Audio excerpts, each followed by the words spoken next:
कल आप सभी लोगों ने प्रोजेक्टाइल मोशन की स्टार्टिंग देखी थी, जिसमें हम प्रोजेक्टाइल मोशन में फ्लाइट टाइम ऑफ प्रोजेक्टाइल तक पढ़ चुके थे और ये भी जान लिया था कि प्रोजेक्टाइल मोशन जब भी होगी तो उस प्रोजेक्टाइल मोशन के दौरान जो इनिशियल स्पीड है वो रिक्वायर्ड है, वो ज़रूरी है। बिना इनिशियल स्पीड के प्रोजेक्टाइल मोशन एग्जिस्ट में नहीं आता। ये पॉइंट भी आपको लिख लेना चाहिए। इन प्रोजेक्टाइल मोशन यानी प्रक्षेप गति में इनिशियल स्पीड या इनिशियल वेलोसिटी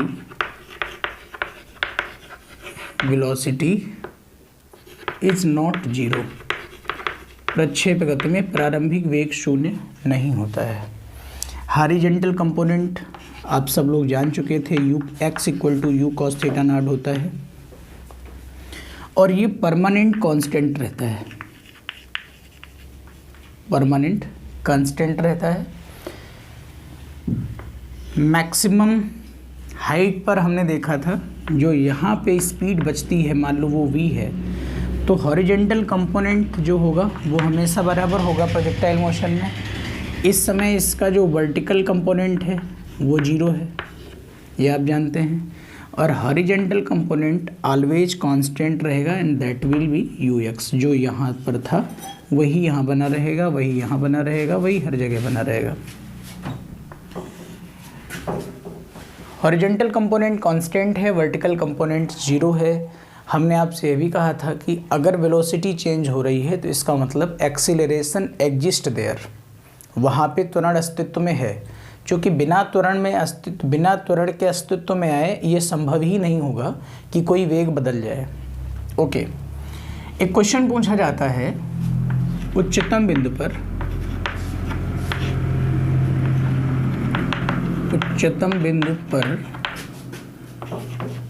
वेग व त्वरण के मध्य कोण क्या होता है?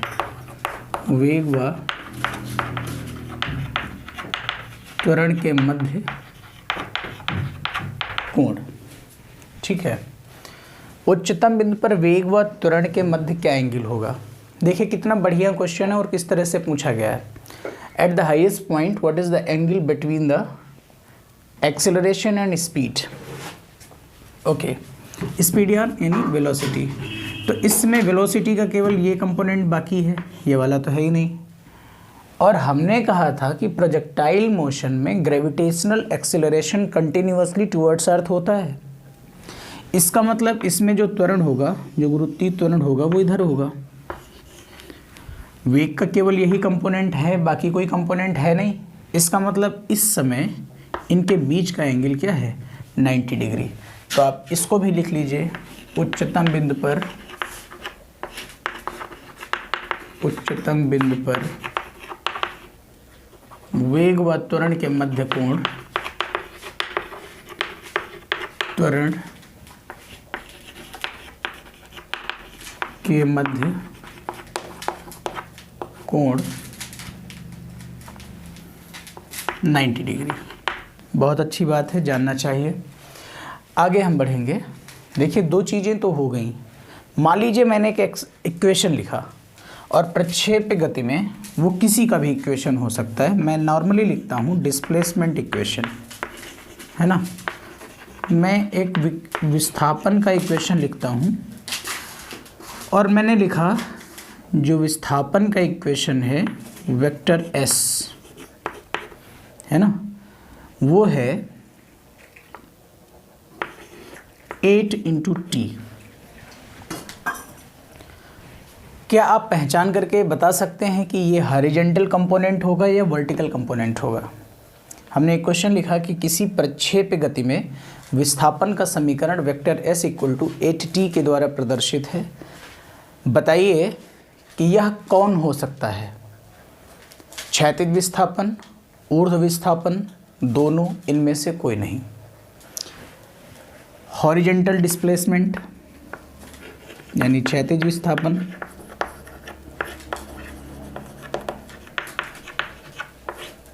ऊर्ध्व विस्थापन,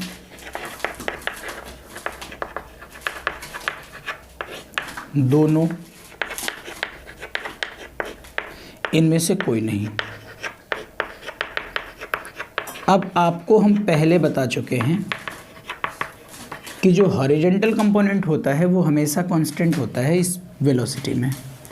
अगर कोई कंपोनेंट कांस्टेंट है तो वो टाइम से इंडिपेंडेंट होगा, अर्थात उसकी वेलोसिटी इक्वेशन में टाइम नहीं आएगा, चाहे जो टाइम हो जाए वेलोसिटी वही रहेगी।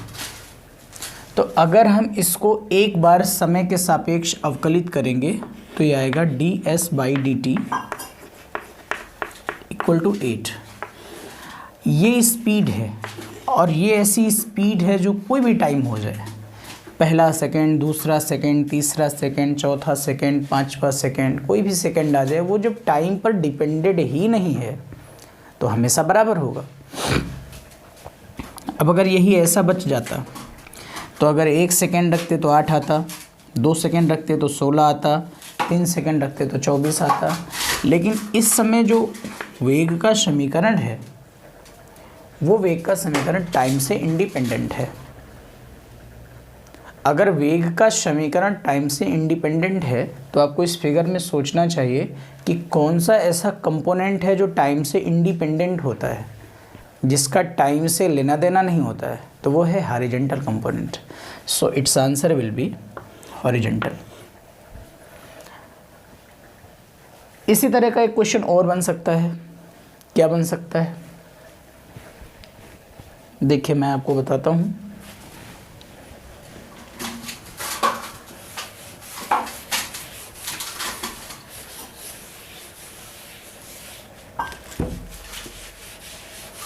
किसी प्रक्षेप्य गति में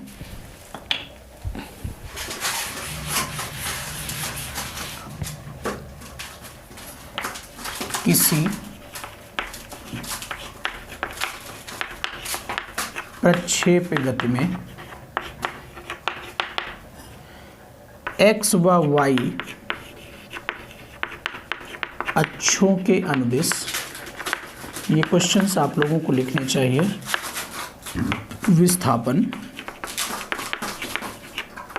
क्रमशः x equal to 8t metre और y equal to 6t minus 5t square metre से प्रदर्शित है प्रक्षेप्य का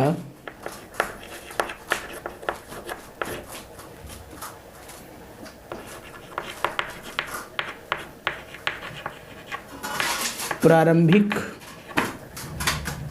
वेग ज्ञात कीजिए।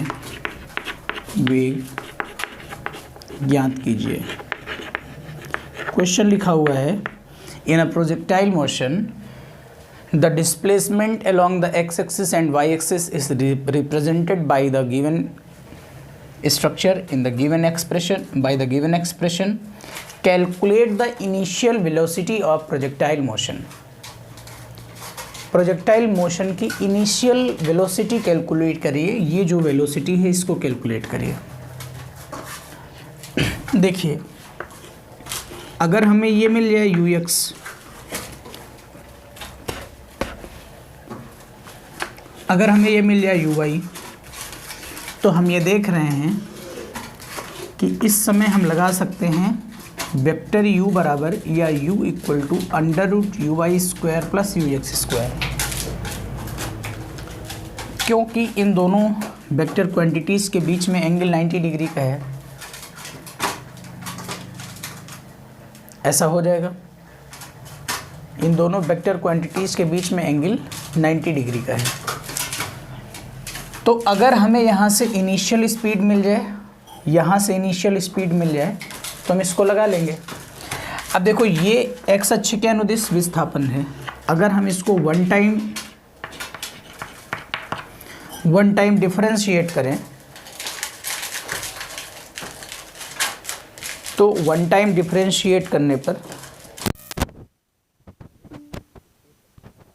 It's 7:56 a.m.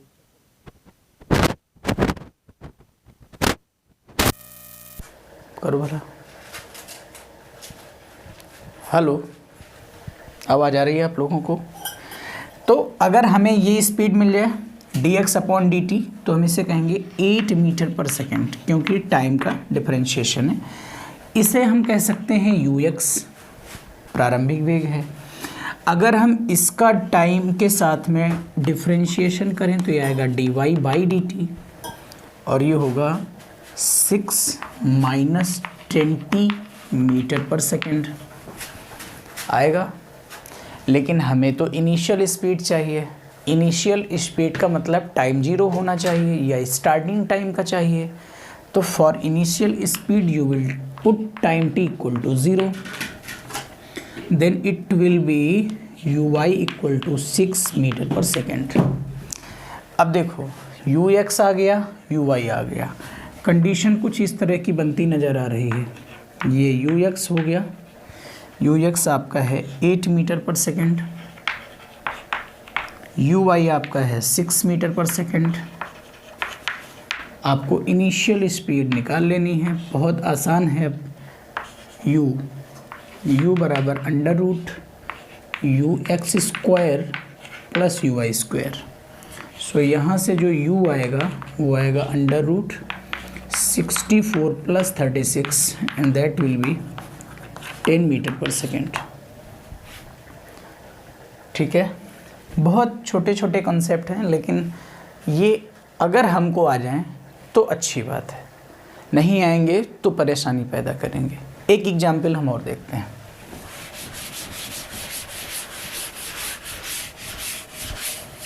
क्या एग्जाम्पल है? किसी प्रक्षेप गति में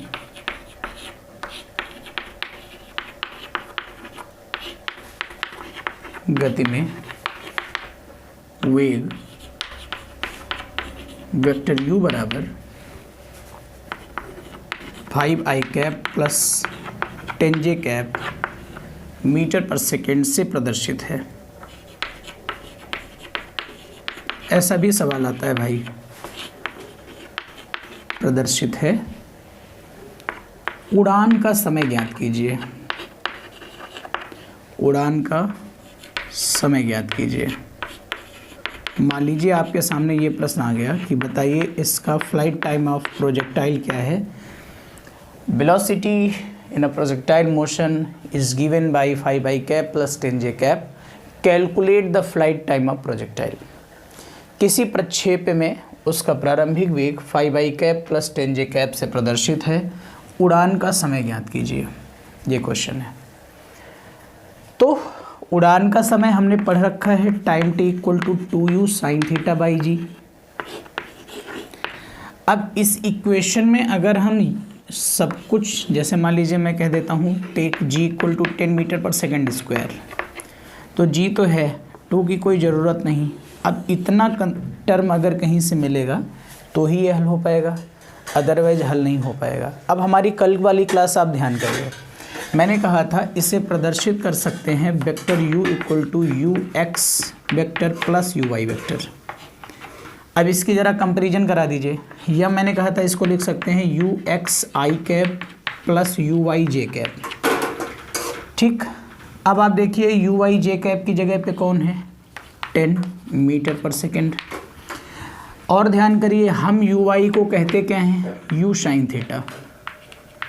इसका मतलब ये जो लिखा हुआ है वो u sin थीटा लिखा हुआ है, और ये जो लिखा हुआ है ये u cos थीटा लिखा हुआ है। कल वाली क्लास का आज वाली क्लास से पूरा कनेक्शन है। सो जिसने भी कल की क्लास ना देखी हो और TGT साइंस LTGIC की तैयारी कर रहा हो तो उसके लिए ज़रूरी है कि वो दोनों क्लासेस देख लें। तो t equal to 2, u sin theta will be 10 by g will be 10, answer आएगा 2 सेकेंड। आई थिंक आप सब लोगों को ये क्लास समझ में आ रही होगी। इस तरह के न्यूमेरिकल्स, एक न्यूमेरिकल हम और लेते हैं, वो भी इम्पॉर्टेंट है।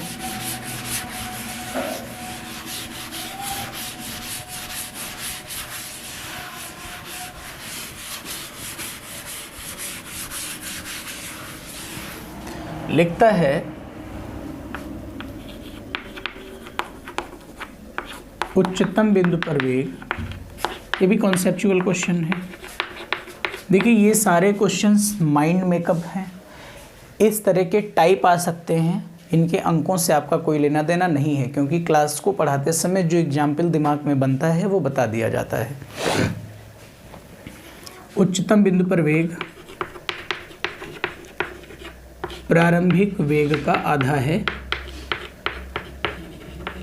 वेग का आधा है। प्रक्षेपण कोण की गणना कीजिए।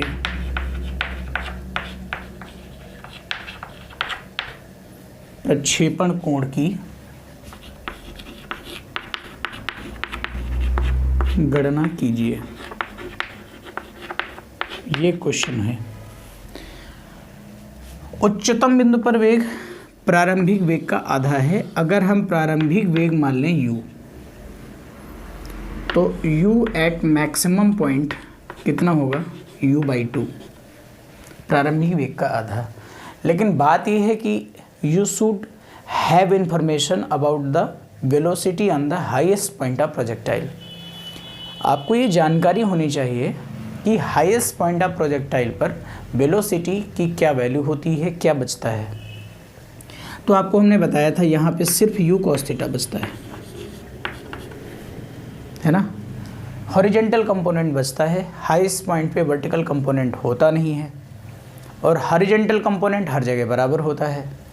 तो इसलिए जो है u cos थीटा यहाँ लिखा जाएगा। दूसरी चीज़ मैं बता दूँ कि कल एक दो लोगों के कमेंट आ रहे थे कि सर और हिंदी बोलिए। वैसे तो मैं कोशिश कर रहा हूँ कि ज़्यादा से ज़्यादा हिंदी हो, क्योंकि मैं खुद ही हिंदी मीडियम से हमेशा पढ़ाता रहा हूँ। लेकिन कंपटीशन की आजकल की स्टाइल ऐसी हो गई है कि हिंदी में भी अंग्रेजी के शब्दों को डालता है वो। तो इसलिए मैं चाहता हूँ कि आप थोड़ी थोड़ी इंग्लिश, जैसे horizontal component, vertical component, range, flight time of projectile, छोटे छोटे शब्द तो हमें हमेशा साथ में याद होते रहने चाहिए। तो आप ये जानते हैं कि हाईएस्ट पॉइंट पर ये u cos थीटा होता है, that is equal to u/2, so it will be cancelled out and cos theta will be cos 60 degree and theta will be 60 degree. तो आप बता सकते हैं the projection angle is equal to 60 degree from the horizontal. क्षैतिज के साथ में जो प्रोजेक्शन एंगल बन रहा है वो 60 डिग्री बन रहा है। आइए आगे के कंसेप्ट्स की हम चर्चा करना स्टार्ट करते हैं। हम फ्लाइट टाइम ऑफ प्रोजेक्टाइल तक ही पढ़ पाए थे, उसके आगे हम अब पढ़ने जा रहे हैं। ये है, ये हमारी इनिशियल स्पीड है, ये इनिशियल वेलोसिटी है, ये वेलोसिटी का हॉरिजेंटल कंपोनेंट है, ये वेलोसिटी का वर्टिकल यानी ऊर्ध्वाधर घटक है, और ये मैक्सिमम हाइट है। इस मैक्सिमम हाइट पर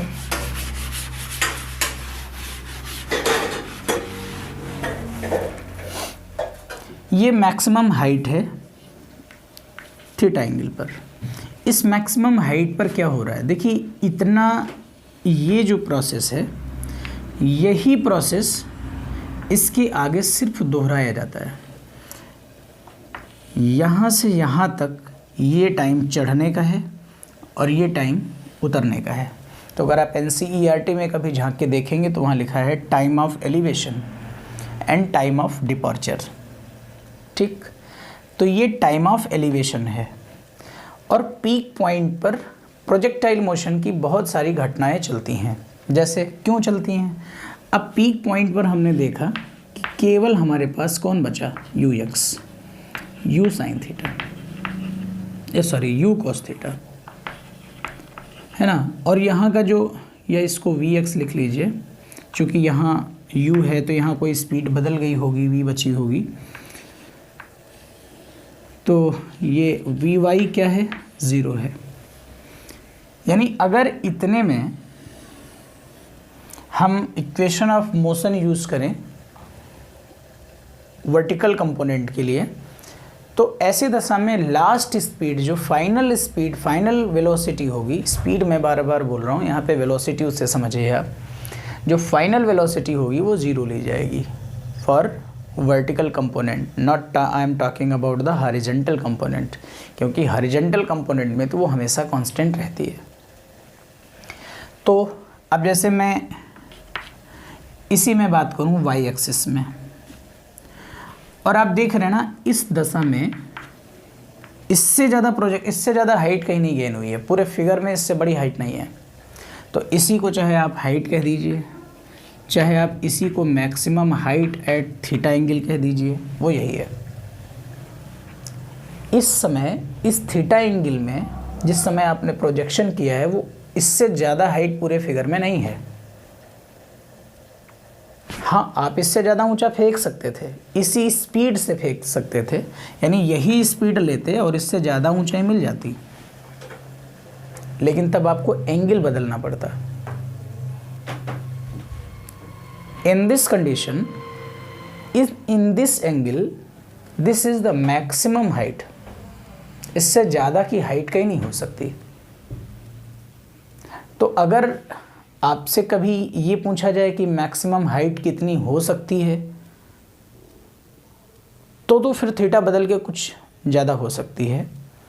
लेकिन in this condition what is the maximum height, then this is the maximum height at the theta angle. तो हम यहाँ ये बात लिखेंगे, मैक्सिमम हाइट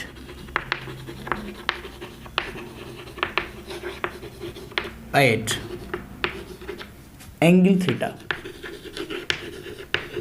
एंगल थीटा।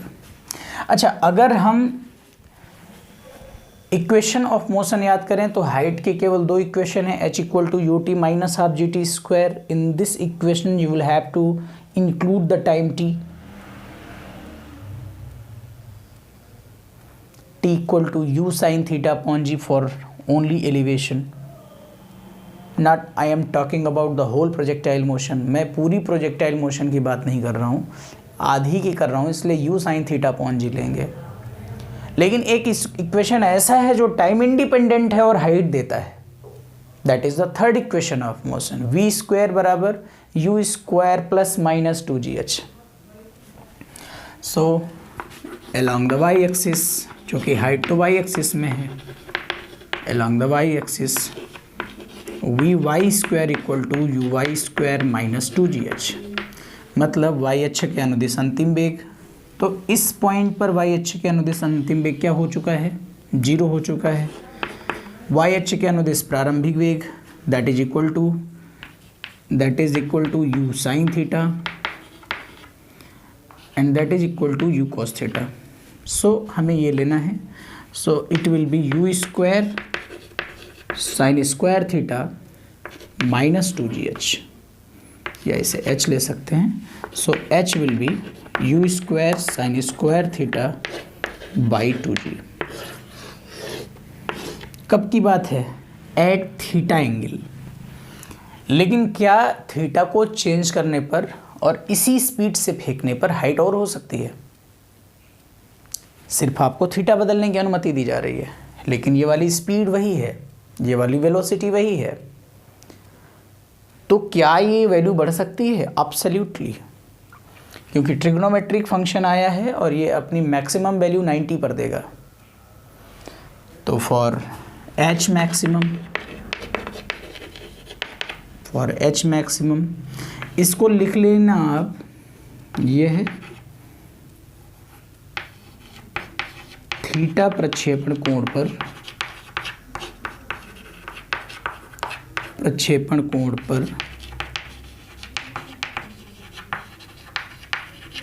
अधिकतम ऊंचाई है। यह थीटा प्रक्षेपण कोण पर अधिकतम ऊंचाई है। फॉर एच मैक्सिमम थीटा क्या एक्चुअली साइन थीटा को 1 करना है, तो साइन स्क्वायर थीटा है, तो थीटा 90 पर ही 1 होगा साइन में। तो इस समय ये बन जाएगा एच मैक्सिमम बराबर U square by 2g।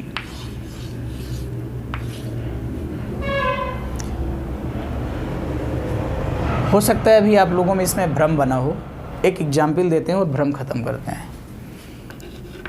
30 degree प्रक्षेपण कोण पर अधिकतम ऊंचाई की गणना कीजिए।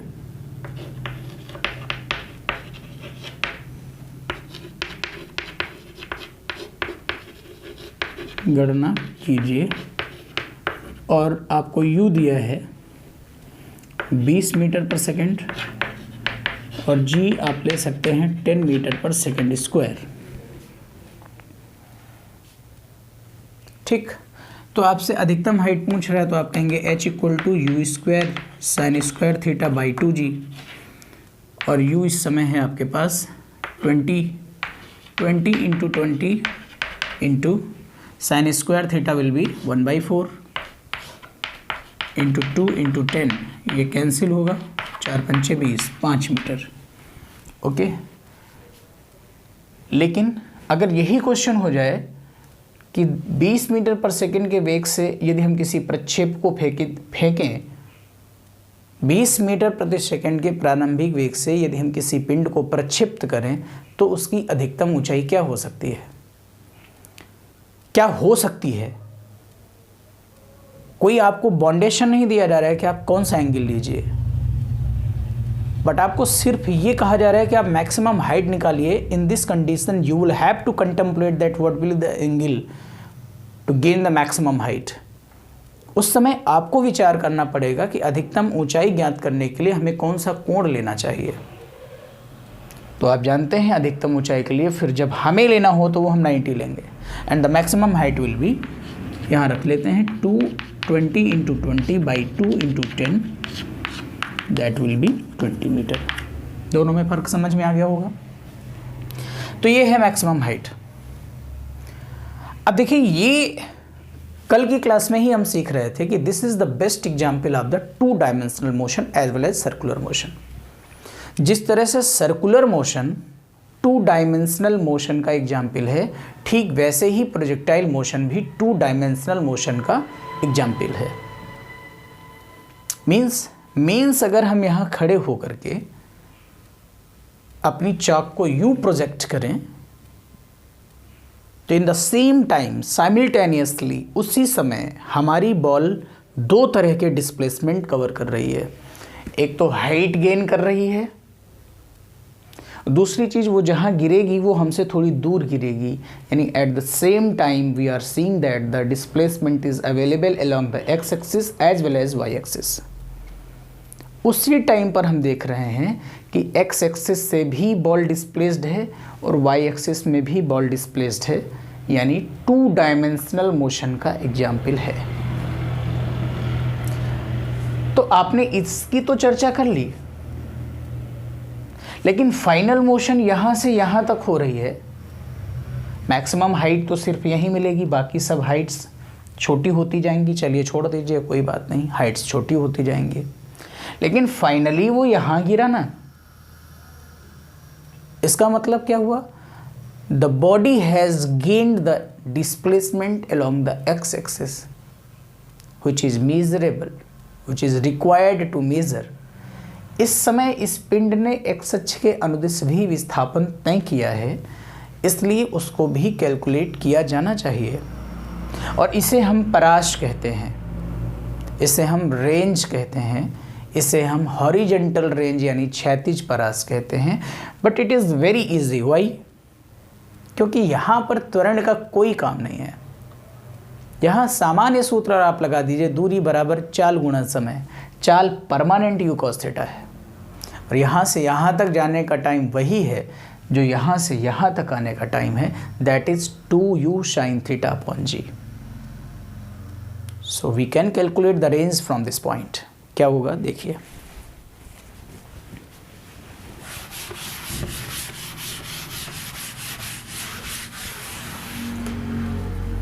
उसे बोला जाता है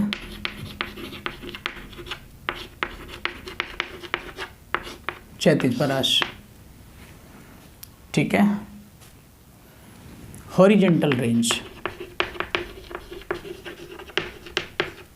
हॉरिजेंटल रेंज कहा जाता है, इसलिए आप इसे R से रिप्रेजेंट कर सकते हैं। क्षैतिज परास बराबर क्षैतिज वेग इनटू समय। सिंपल सी बात। अब क्षैतिज वेग u cos थीटा इनटू समय, चूँकि यहाँ से यहाँ तक का कैलकुलेशन कर रहे हैं आप, इसलिए यहाँ से यहाँ तक की टाइमिंग होनी चाहिए, and that is 2 times of arrival time, that is 2 times of elevation time, 2u sine theta upon G, कल पढ़ा था आपने, 2u sine theta upon G. So ये होगा u square 2 sine theta cos theta by G. This is the formula of sine 2 theta, R equal to U square sine 2 theta by G. ये बहुत बढ़िया चीज़ है, बहुत सारे कॉन्सेप्ट इससे निकल करके आएंगे। देखते हैं क्या क्या आएगा।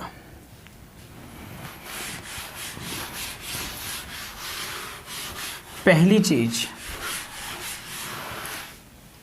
हमें अगर ये कह दिया जाए कि हम लंबी कूद रहे हैं, रेस लगा रहे हैं और फिर एक पॉइंट से कूद के हमें दूर गिरना है, तो उस समय हमारे पैरों का धरती के साथ में क्या कोण बनना चाहिए जिससे हम सबसे ज़्यादा दूर गिरे। Means we want to gain the maximum range, maximum horizontal range. हम अधिकतम हॉरिजॉन्टल रेंज गेन करना चाह रहे हैं, और अधिकतम हॉरिजॉन्टल रेंज गेन करने के लिए फिर हम उसी ट्रिग्नोमेट्रिक फंक्शन को मैक्सिमम करने की कोशिश करेंगे।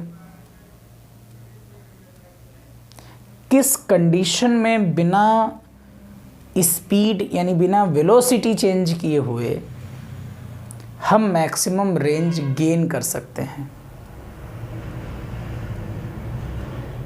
स्पीड यानी वेलोसिटी यही रहनी चाहिए। हम दौड़ रहे हैं जैसे वैसे ही दौड़ेंगे, लेकिन वहां क्या झुकाव होना चाहिए मेरा कि हम सबसे दूर गिरें। उससे ज़्यादा दूर फिर हम नहीं गिर सकते उस स्पीड में। Okay, so now we are talking about the maximum range.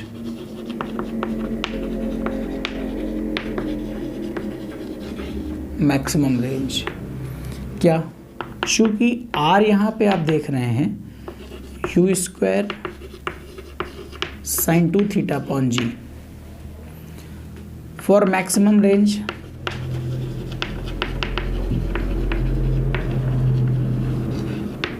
Sine 2 theta equal to 1, sine 2 theta equal to sine 90, क्योंकि 1 तो 90 में ही होगा एक्यूट एंगल के लिए, तो थीटा इक्वल टू क्या होगा 45 डिग्री। यानी for maximum height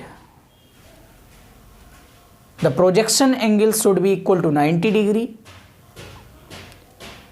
and for the maximum range the same should be 45 degree. अधिकतम ऊंचाई के लिए प्रोजेक्शन एंगल का मान 90 होना चाहिए, और अधिकतम परास के लिए प्रोजेक्शन एंगल का मान 45 डिग्री होना चाहिए। Means in the same condition simultaneously हम केवल एक ही चीज पा सकते हैं। अगर हम मैक्सिमम रेंज पाने की कोशिश में हैं तो मैक्सिमम हाइट नहीं मिलेगी जो सबसे ज़्यादा हो सकती थी, और अगर हम मैक्सिमम हाइट पाने की कोशिश में हैं तो उस समय जिस समय हम मैक्सिमम हाइट के लिए हमने 90 पे फेंका है, मैक्सिमम रेंज नहीं मिल सकता।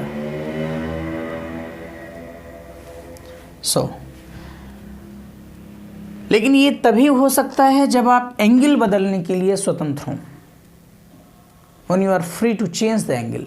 जैसे आपसे पूछ लिया जाए बताइए मैक्सिमम परास्त कितनी हो सकती है, लेकिन अगर आपसे ये कह दे कि थीटा बराबर 30 डिग्री है, उस कंडीशन में मैक्सिमम रेंज कितनी हो सकती है, then you will have to use the formula U square sine 2 theta upon ji.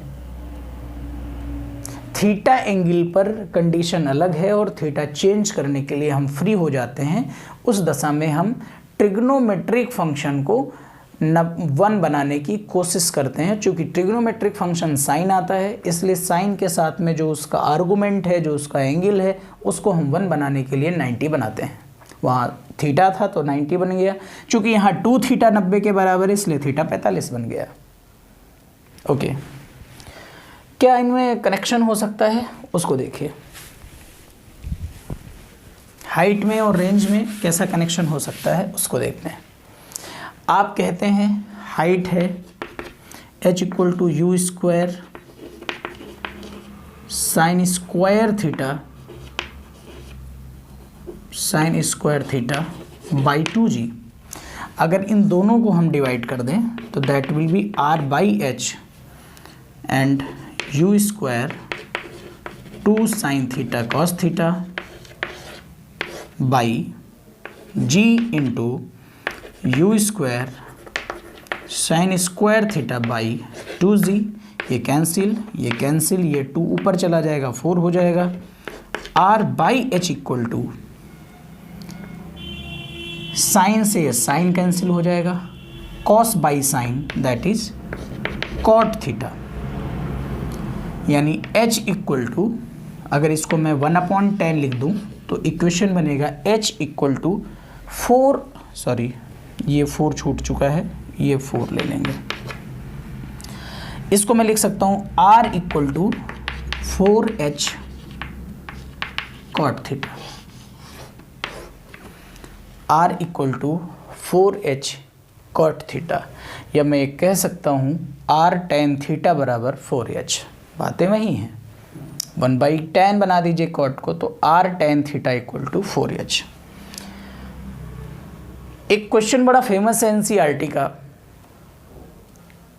when the angle of projection is 45 degree then what is the ratio of range and height? When the angle of projection is 45 degree, जब प्रक्षेपण कोण का मान 45 degree है, ऐसी दशा में range और हाइट का रेशियो क्या होगा? तो यहां रख लीजिए 45 degree at the 45 degree projection angle R ratio H question mark. ये ऐसे क्वेश्चंस आप पढ़ रहे हैं जो हूबहू आपके एग्जाम में आ सकते हैं, क्योंकि ये सब मेमोरी बेस्ड क्वेश्चंस है जो कॉन्सेप्ट से निकाले जाते हैं, लेकिन एग्जाम हॉल में इनको याद रखने से हमारे समय की बचत होती है। r इक्वल टू 4h काट 45 1 हो जाएगा, so r equal to h equal to 1/4, sorry r ratio h equal to 4/1। ये आसान सा था, हमने सबके मान रख दिए, कैलकुलेट कर लिया, जो आना था वो निकल आया। r equal to 4h cot theta, this is the very important conclusion, this is also very important result range से रिलेटेड। एक रिजल्ट मैं और बना सकता हूँ, जरा आप सोचने की कोशिश करिएगा कि क्या हो सकता है उसमें।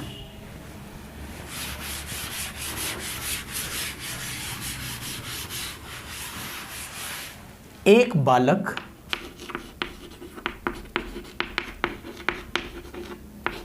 किसी गेंद को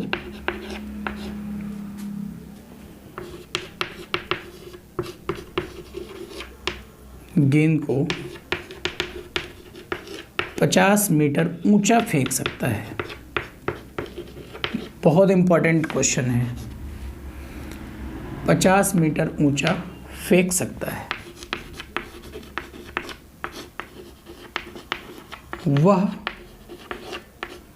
वह उसी वेग से जिस वेग से वो ऊपर फेंक रहा था, उसी वेग से उसे कितनी दूर फेंक सकता है।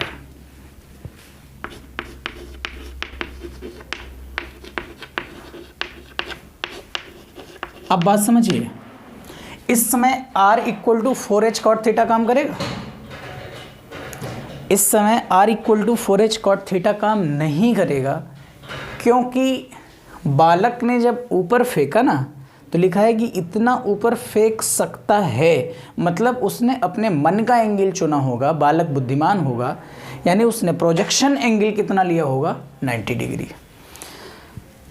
तो ऐसी दशा में h मैक्सिमम जो आया होगा, वैसे आप h मैक्सिमम जानते हैं U square sine square theta by 2g होता है, लेकिन जब एंगल वो चेंज कर सके तो मात्र यू स्क्वायर अपॉन 2g।